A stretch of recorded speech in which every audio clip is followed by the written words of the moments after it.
Natural gas में चौंकाने वाला क्रैश होने वाला है। भाई साहब क्या है ऐसा और क्यों मैंने बोला है? और सोमवार यानी 28 अप्रैल को भाई नेचुरल गैस के क्या लेवल्स रहने वाले हैं उसके बारे में बात करेंगे। टेक्निकल चार्ट के बारे में बात करेंगे। न्यूज़ एनालिसिस कौन-सी ब्रेकिंग न्यूज़ है जिसके बारे में बात करना चाहता हूँ, उसका सेंटिमेंटल इफेक्ट प्राइस पे क्या पड़ेगा वो जानने की कोशिश करेंगे। And on top of that trading strategies के बारे में बात करेंगे। तो सबसे पहले तो सभी यात्रीगण को से अनुरोध है कि कृपया अपनी कुर्सी की पेटी को बाँध लें। क्योंकि भैया मार्केट मैजिक मंत्रा का विमान जो है ना उड़ान भरने वाला है और मेरे सारे यात्रीगण मेरे साथ उड़ान भरने वाले हैं। तो सबसे पहले व्हाट्सएप नंबर नोट कर लीजिए 8209719138। I repeat 8209719138। वीडियो के डिस्क्रिप्शन बॉक्स में भी आपको मिल जाएगा। वही मैसेज करें जो हमसे जुड़ना चाहते हैं, सीखना चाहते हैं, वही मैसेज करें और सिर्फ व्हाट्सएप पे ही मैसेज एंड कॉल करिए। तो देखिए मैं सबसे पहले आपको बता देता हूँ कि भाई हमारा कंपोनेंट जो हमारे एग्जिस्टिंग सब्सक्राइबर उनको तो पता ही है। जो नए हैं उनको बता देता हूँ कि हम 3 चीज़ों पे एनालिसिस करते हैं। सबसे पहले नेचुरल गैस की न्यूज़ देखेंगे, उसका सेंटिमेंटल इफेक्ट प्राइस पे क्या पड़ेगा। उसके बाद हम टेक्निकल चार्ट भी देखेंगे, वहाँ से भी पॉइंट ऑफ व्यू निकालने की कोशिश करेंगे। उसके बाद हम बात करेंगे ट्रेडिंग स्ट्रैटेजीज़ के बारे में। तो सिंपल सी बात है, देखो मैं यहाँ पे आ गया हूँ ब्रेकिंग न्यूज़ में। तो ये जो आईए वाली एनर्जी भाई ट्रम्प बोल रहे हैं, भाई साहब मैं इसका बता देता हूँ। ट्रम्प बोल रहे हैं कि भाई साहब जो वहाँ की American agency, international American agency है, उसको बोल रहे हैं कि जो ड्रॉप एनर्जी ट्रांजिशन एजेंडा, जो उन्होंने एजेंडा चलाया है कि भाई साहब ग्रीन एनर्जी ये वो फलाना, उसको पुश करना, उसको ये करना। तो ट्रम्प ने क्यों किया है? सिंपल सी बात है, ट्रम्प ने इसलिए बोला भाई साहब कि यार आप जो ट्रांजिशन कर रहे हो ग्रीन एनर्जी ये वगैरह, है ना? ये कर तो रहे हो, लेकिन बात वही है, फिर आप ये ग्रीन ट्रांजिशन पुश करोगे, फिर से सारे इक्विपमेंट चाइना से लोगे, चाइना का लेबर लगेगा, वही सब कुछ करेगा, फिर से वही बात हो जाएगी। वो जो कर रहा है, उसका ट्रम्प का जो टैरिफ का प्लान है, वो मेन उसी के लिए है कि डॉलर को नीचे लाना है, लेबर कॉस्ट सस्ती करनी है और चाइना को हटाना है, अमेरिका के लेबर ही अमेरिका में मैन्युफैक्चरिंग इंडस्ट्री करे। लेकिन अगर जो ट्रांजिशन एजेंडा है, उसके चलते तो पूरा, क्योंकि सारा काम तो चाइना कर रहा है, सोलर वाइंड एनर्जी का सारे इक्विपमेंट वहाँ से आ रहे हैं। बात तो वही हो गई, तो ट्रम्प बोल रहा है कि भाई साहब इसको होल्ड पे रखो अभी, ठीक है ना? इस पे ज़्यादा फोकस नहीं करना है, आपको मेन अभी फोकस करना है आपके जो एनर्जी है, दूसरी मैन्युफैक्चरिंग इंडस्ट्री उस पे करो। जब हमारी लेबर सस्ती हो जाएगी तब हम ये जो ट्रांजिशन एजेंडा उस पे काम करेंगे। तो ये देखो जो ये न्यूज़ है ना, ये सिंपल सी बात है, ये न्यूज़ नेचुरल गैस के लिए, ठीक है ना? मुझे लगता है कि बहुत ज़्यादा बेरिश है, क्योंकि देखो जो ट्रांजिशन एजेंडा है ना, ये इतना जल्दी चेंज होता नहीं है, इसमें टाइम लगता है, राइट? हर चीज़ें कोई रातों-रात चेंज नहीं हो जाती है। तो मुझे ऐसा लगता है कि ये न्यूज़ बहुत ज़्यादा नेगेटिव है। पहली बात, सेंटिमेंटल इफेक्ट इसका बहुत नेगेटिव चलेगा। देखो आपको ये समझना होता है कि कोई भी जो न्यूज़ आएगी ना, उसको बड़े इन्वेस्टर किस तरीके से देखना है। आपको ये नज़रिया समझना होता है कि जो कॉर्पोरेट इन्वेस्टर्स हैं, वो किसी न्यूज़ को किस तरीके से देखते हैं। You need to understand that, right? तो मुझे ये न्यूज़ लग रही है बहुत ज़्यादा बेयरिश। और एक जो न्यूज़ है ये यहाँ पे बताता हूँ, देखो चाइना ईज़ टैरिफ प्लान, बहुत इंपॉर्टेंट और ब्रेकिंग न्यूज़ है। चाइना ने काफ़ी ज़्यादा ईज़ किया है टैरिफ में। हालाँकि चाइना ने साथ में ये भी बोला है कि भई अमेरिका पूरी दुनिया को बड़बड़ाया जा रहा है कि हम चाइना के साथ डील कर रहे हैं, सब कुछ अच्छा जा रहा है, ये जा रहा है। लेकिन चाइना बोल रहा है भाई साहब वो हमारे पास कभी आया ही नहीं, वो आएगा भी नहीं, क्योंकि मैं पहले ही बोल चुका हूँ, अगर आप मेरे एंजिन ग्रुप की वीडियोज़ देखते हो, उसको बंद करना ही नहीं है। जैसे रशिया-यूक्रेन वॉर था, अमेरिका को बंद करना ही नहीं था, राइट? बोलता गया शांति, शांति, शांति, लेकिन वही युद्ध करवा रहा था, राइट? यहाँ पे भी यही है। ट्रम्प चाहता है कि चाइना रिटेलिएट करे। चाइना रिटेलिएट करेगा तो उसको चाइना को ही नुकसान होगा। इसके बारे में एक डिटेल में वीडियो बाद में बनाऊँगा। ठीक है? चाइना को ही नुकसान होगा। इसीलिए अमेरिका बंद नहीं कर रहा है टैरिफ प्लान। पब्लिक नहीं समझ पा रही है। पब्लिक को तो सिर्फ़ एक ही, पब्लिक तो कोई इकोनॉमिक वो नहीं होते ना, इकोनॉमिस्ट नहीं होते, पब्लिक को समझ ही नहीं आता। तो गवर्नमेंट तो अपने हिसाब से काम करती है। तो इससे फ़ायदा ट्रम्प को ही है ना? बहुत ज़्यादा फ़ायदा होने वाला है, लेबर कॉस्ट सस्ती होने वाली है, मेक इन अमेरिका बनने वाला है। ये मैं डिटेल में कई वीडियो में बोल चुका हूँ, आप मेरे वीडियोज़ जाके देख सकते हैं। तो लेकिन इम्पोर्टेंट ये है कि चाइना मेटल इंडस्ट्री पे इंडिकेशन कर रहा है कि अपने टैरिफ वगैरह कम कर रहा है ना? तो बहुत इम्पैक्ट पड़ता है। भाई टैरिफ कम करता है ना, तो क्या होता है, देखो नेचुरल गैस से क्या इम्पैक्ट पड़ता है। नेचुरल गैस के आजकल कंटेनर्स जाते हैं। जो शिपर टैंकर्स वगैरह होते हैं ना, वो सारे चाइना बनाता है। जो भी कंटेनर, शिपिंग कंटेनर्स जहाज़ों में, बड़े-बड़े जहाज़ों में जाते हैं, या फिर जो भी मैन्युफैक्चरिंग वहाँ पे सब चाइना का काम है। आप सोचिए अगर उन पे टैरिफ कम हो जाएगा, तो भाई क्या होगा? सिंपल सा नेचुरल गैस में बूस्ट आएगा, भाई सस्ती होगी, महँगी नहीं होगी, सस्ती होगी, राइट?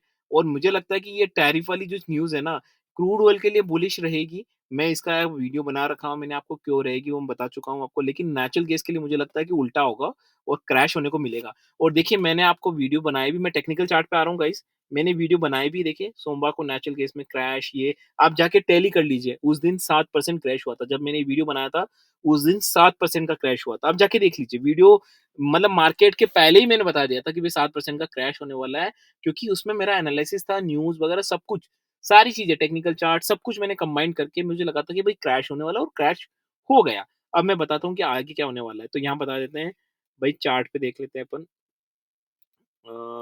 मैं कमोडिटीज़ पे जा रहा हूँ। ठीक है गाइस, मैं अभी जा रहा हूँ टेक्निकल चार्ट पे, ठीक है? तो नेचुरल गैस मैं खोल रहा हूँ यहाँ पे, 267.50 पे अभी क्लोज़ हुआ है ये, ठीक है? तो हम बात कर रहे हैं मई की एक्सपायरी में, तो भाई अब क्या जाने वाला है, तो आप ध्यान से सुनिएगा, बार-बार नहीं रिपीट करूँगा मैं, 267.50, राइट? तो देखिए, सबसे पहले तो मैंने इसका हिस्टोरिकल पैटर्न देखा और इसके तौर-तरीके देखे, भाई बिहेवियर भी आपको देखना पड़ता है। तो बिहेवियर तो मुझे क्लियर इंडिकेशन दे रहा है कि भाई साहब ये आपको 240 नज़र आएगा, राइट? अब दूसरी बात आ गई टेक्निकल चार्ट। तो जब आप टेक्निकल चार्ट पे देखोगे, तो आपको ये लग रहा है कि भाई साहब ये वापस ही नीचे जाने वाला, अगर आप टेक्निकल चार्ट अगर वीकली देखेंगे, तो आपको बीरिश नज़र आएगा। मुझे तो बीरिश नज़र आ रहा, हो सकता है यहाँ से थोड़ा बहुत उछाल करके, थोड़ा बहुत उछल-कूद करके आपको 275 नज़र भी आ जाए। मैं सोमवार को बताऊँगा सोमवार को क्या लेवल्स रहने वाले हैं। अगर मैं एक थोड़ा एक प्रोस्पेक्टिव, ब्रॉडर प्रोस्पेक्टिव बता रहा हूँ, फिर मैं सोमवार के क्या पॉइंट ऑफ व्यू 28 अप्रैल को होने वाले हैं, वो भी बताऊँगा। तो थोड़ा बहुत हो सकता है ये छलांगे मार ले, 275 कर ले, बट घूम फिर के आपको 240 आने वाला है शॉर्ट टर्म में। तो शॉर्ट टर्म में मैं बहुत ज़्यादा बेयरिश हूँ। Even for the May expiry, I am very, very bearish. May expiry में मुझे लगता है कि ईज़िली 240 तो कोई रोक ही नहीं सकता। अब मैं बात कर लेता हूँ कि सोमवार को क्या रहने वाला है। देखो सोमवार को जो 267.50 ना, ये मुझे इंडिकेट कर रहा है, देखो सोमवार को हमको असम्पशन बेसिस चलना पड़ेगा यहाँ पे, ठीक है ना? अगर यहाँ पे देखिए 265 ब्रीच होता है, मेरी बात सुनिए, 265 ब्रीच होता है तो आपको 261 आराम से मिलेंगे, और अगर 259 ब्रीच होता है, तो मुझे लगता है कि आपको 253 के आस-पास आने को मिलेंगे। तो ये एक जनरल असेसमेंट मैं दे रहा हूँ गाइज़। यहाँ पे अपना जो सब रेजिस्टेंस है, वो रहेगा आपका 281 का, बहुत ऊपर है guys, but this is how it is work. Natural gas आप जानते हैं बहुत ज़्यादा वोलेटिलिटी रहती है, तो एग्ज़ैक्टली 281 का एक रेजिस्टेंस रहेगा। हालाँकि ये जो आउटलुक मैं आपको बता रहा हूँ सोमवार को, कि भई सोमवार को अगर कोई मुझसे पूछे कि सोमवार को सर आपको लग क्या रहा है? देखो मेरे को सोमवार को ये लग रहा है कि नीचे जाएगा। ठीक है ना? बिल्कुल नीचे जाएगा, आपको क्लियर इंडिकेशन है कि ये नीचे जाएगा। हालाँकि आप यहाँ देख रहे हो कि लॉन्ग बिल्डक, ओपन इंडेक्स, देखिए ओपन इंडेक्स वगैरह ये सारी चीज़ें ना मैंने बहुत पहले देखी है, कई बार देखी है, बट आप भी मानते होंगे कि कई चीज़ें उल्टी होती है, तो मैंने एक डिफरेंट एनालिसिस स्टार्ट किया है। मैं उसी के तहत काम करता हूँ। मेरा मुझे लगता है कि आप भी कमेंट सेक्शन में लिखिए, आप अगर मेरी वीडियो बराबर 1-2 महीने से देख रहे हैं, तो आपको पता चल जाएगी कि भाई किस तरह की एफिशिएंसी हमारी रहती है, एनालिसिस हमारा किस तरह का यहाँ पे रहता है, ठीक है ना? तो भई यहाँ पे 267.50 है, तो मुझे लगता है कि सोमवार को ये नीचे जाना चाहिए, आपको 262 दिखाना चाहिए। हालाँकि मैंने आपको एक सपोर्ट दिया है, अगर वो ब्रीच होता है तभी आप 262 के देखें, और ऊपर की तरफ अगर कोई मुझसे बोलता है कि सर ऊपर की तरफ देखना है, तो मैं ये नहीं कहूँगा, भले ही अगर 280 भी चला जाए, आपको ऊपर की तरफ नहीं देखना है। भाई क्यों देखें ऊपर की तरफ, ठीक है ना? मुझे लगता है कि नीचे की तरफ ही जाएगा एट द एंड। मुझे लगता है कि 240 आना इसका बहुत ज़्यादा, मुझे तो लग रहा है कि बकेट में है, साफ-साफ मुझे आँखों के सामने दिख रहा है कि भई 240 आना ही आना है। मुझे लगता है इसी एक्सपायरी में आपको ईज़िली आता हुआ नज़र आएगा, एंड 240 डेफिनिटली आता हुआ नज़र आएगा। ये पूरा एक खेल रचाया गया था ट्रम्प का, जब ट्रम्प आया था तो एनजी को 400 पे ले गए, फिर वापस से नीचे लाए, क्योंकि उसका पूरा एक खेल था। उसको सारी चीज़ें ना, वो क्रूड, एनजी सबको ऊपर ले गया था, क्योंकि फिर टैरिफ लगाया और फिर नीचे ले गया, ये पूरा उसका एक अमेरिका, यूएस का प्लान था।